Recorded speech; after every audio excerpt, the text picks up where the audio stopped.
Welcome to the A to Z English podcast. My name is Jack, and I'm here with my co-host Sochel. And today we have an interesting topic. And Sochel, I think I'll let you introduce the topic today. Today, we're going to be talking about contractions, Jack. And I know that it's something we've talked about on the podcast before, Hmm. but I think it's just so important because it's something that when um, students are learning English as a foreign language, it's something that they run into and are really confused about because it's not usually taught. And it in Yes. this in like a like in a I don't know how to explain it. It's not usually taught in the way that it's in the same way that they're so colloquially and frequently used. Yeah. And Should also, we explain what a contraction is quickly? yes, Or yes, yeah. yes, definitely. Go Okay. ahead, go ahead. A contraction is when we have like two words like I am, and then we combine it into kind of one word, like I'm. I'm a student.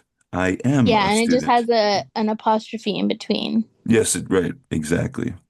Like And you get it's like I plus am, and then you erase the a and you replace it with a contraction and you put them together so there's no more space between them. So it's just I am versus I'm.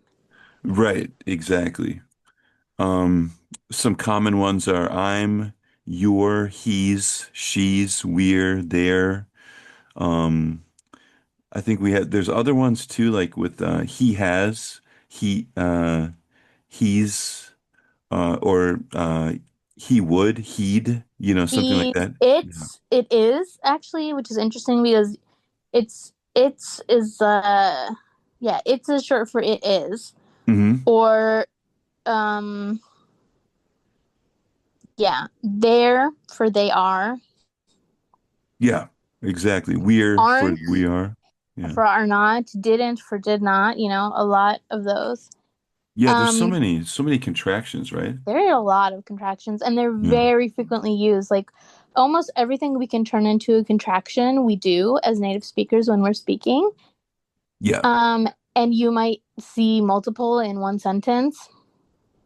Um, Yeah. It would be weird if you talk to someone who never used contractions. it would make their speech sound super robotic and unnatural. Yes, it would be Like the so uncanny strange. valley effect of like speech. Yeah.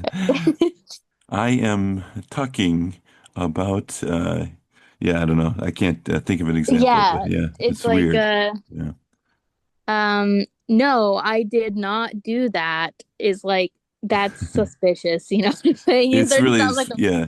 yeah, If it's somebody talks like that, they might not be human. They might be an alien yeah, or they an might be like an AI. alien Yeah. or a non-native speaker. So that's why it's Mhm. important for you to learn contractions if you're a non-native speaker because it really makes your English sound so much more fluid and natural and just so much more like a native speaker. And I've noticed that in listening as well for listening comprehension. I remember we had a student um before who said that when they hear English, like native speakers talk to each other, it sounds all run together. And I Yeah. thought that's because of contractions. It's because, yeah, contractions and reductions. Reduction is an unofficial, informal contraction, like Mm. wanna. Yes, Yeah. or didn't, or Yeah. Gonna, did gotta. yeah, Yeah. Gonna, gotta, yeah, wanna. Yeah. wanna, Yeah. got yeah, yeah, all those. So I think um, it's something that a lot of non-native speakers aren't familiar with. So yeah, Yeah. practice using them in in your everyday speech for sure. Because and look up some common ones, didn't, don't, I'm, whatever. Because all of those, it'll just make your English sound so much more natural. I think, Jack, I think it would be really fun if we did a one podcast episode where we stated at the beginning, like we are going to try to go the whole podcast episode without using contractions. Oh, I like that challenge. Let's try I that. think that will be so That'll be fun. Let's try yeah, that next next week. week we'll do that for sure. Yes, 100%. Okay. yes. So tune in, students, if you want to hear us try to go an entire episode without using contractions next week. I think it'll be very fun because you as students and listeners will be able to notice how unnatural our English sounds. Yeah, exactly, And exactly. it'll be a really good learning moment, I think. So I'm very Yeah. excited for No this. reductions, no contractions next week. Yeah, and maybe we'll do an introduction, an episode on some common reductions because today we're just focusing on contractions. Yes. And a contraction, these are formal. These are grammatically correct. Reductions are not. So what are like let's flip it to the other side quickly and say, what about in writing? When are In contractions writing. okay and when are they not okay in writing? Yeah. I think they're okay almost all of the time. Obviously in super formal situations you might, but really even in super formal situations, like if you're writing, even if you're writing to like the president of your college, you're probably going to use I'm, like I plus am. Because it's a letter. Yeah. I would say in like a research paper, I wouldn't use contractions. No, but Um, I would, because you would. didn't Okay. didn't didn't it, Yeah. you're going to use it. You're not going to say did not every single time. Yeah, that's interesting. I guess I'm kind of torn between I suppose um it's probably okay now.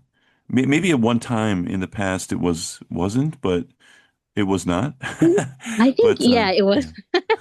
Yeah, I think it's okay. I mean, maybe like a really super specific scientific research paper Hmm. might not use contractions, but Yeah.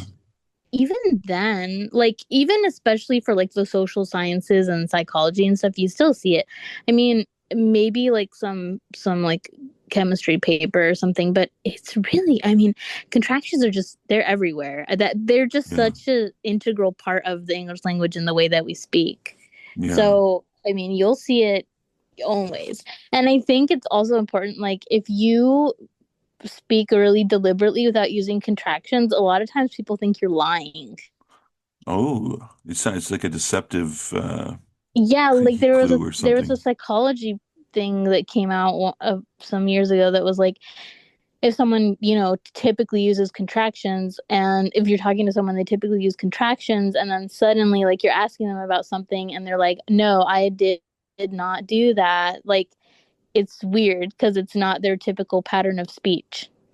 Oh, so if you guys are gonna lie about something, make sure to use a contraction. I didn't Yeah. do it. I didn't do it. I I didn't wasn't I do wasn't that. there. I Yeah. wasn't there. I Yeah. I would never do that. Yeah. So okay.